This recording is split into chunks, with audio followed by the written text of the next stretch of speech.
dis une sur deux. Une femme sur deux a fait l'expérience dans sa chair d'avoir dit non et que ce non ne soit pas entendu, pas écouté, qu'il soit même piétiné. Ton cerveau gère. Vous abandonnez votre corps à ce qu'il doit subir de plus atroce. Votre conscience se tire pour pouvoir survivre à l'insupportable, parce que tant que vous êtes conscient de ce qui vous arrive, vous hurlez.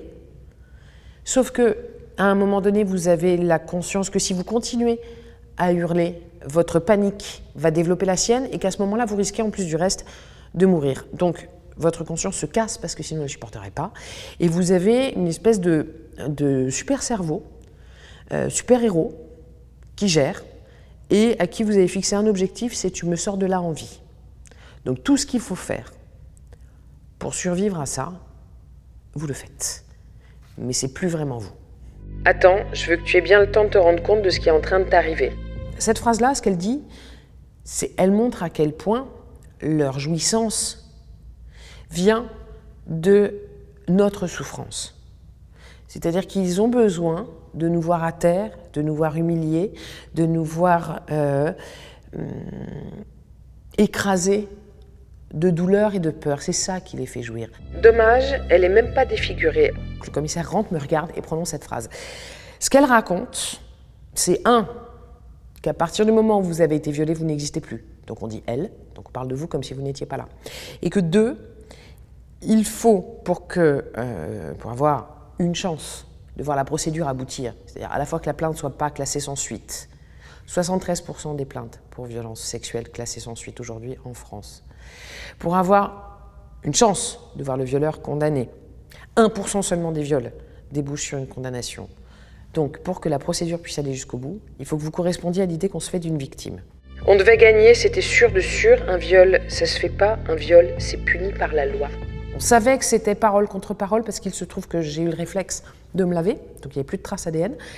Mais je me suis rendue à toutes les confrontations, évidemment. J'ai fait très attention à chacune de mes dépositions. Je n'ai pas varié d'un iota d'une déposition à l'autre parce que ça, mon avocat m'avait dit « Attention, tout repose sur votre parole. Faites attention, si vous ne savez pas, vous dites « je ne sais pas ». Si par contre vous donnez un détail, ce détail-là ne doit pas varier jusqu'à la cour d'assises parce qu'on vous le reprochera. Donc vous faites tout bien. Et puis vous êtes convaincu qu'on n'a pas le droit de vous violer, que le viol est un crime, et qu'on vit dans un état de droit, et que donc du coup les criminels, les violeurs, payent. Et puis non, c'est une énorme gifle.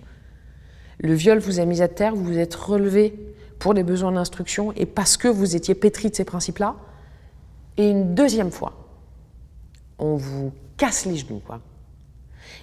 Donc vous en sortez avec l'idée qu'en fait, non seulement vous vivez dans un monde où on viole, et très exactement toutes les 7 minutes, mais en plus, on a le droit de le faire. Vous avez 23 ans.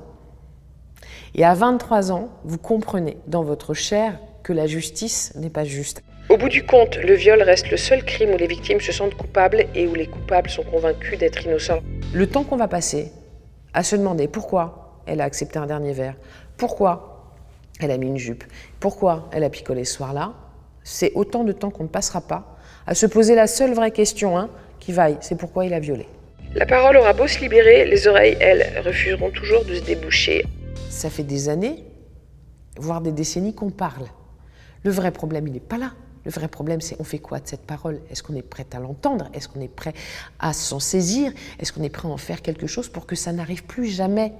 Parce que c'est possible que ça n'arrive plus jamais. C'est-à-dire c'est possible de réduire la part de violence sexuelle à sa portion congrue de psychopathes invétérés contre lesquels on ne pourra jamais rien, mais ils sont infiniment minoritaires. Le reste, ils savent très bien ce qu'ils font. Ils savent très bien dans quel contexte ils le font, qui est un contexte d'impunité quasi totale.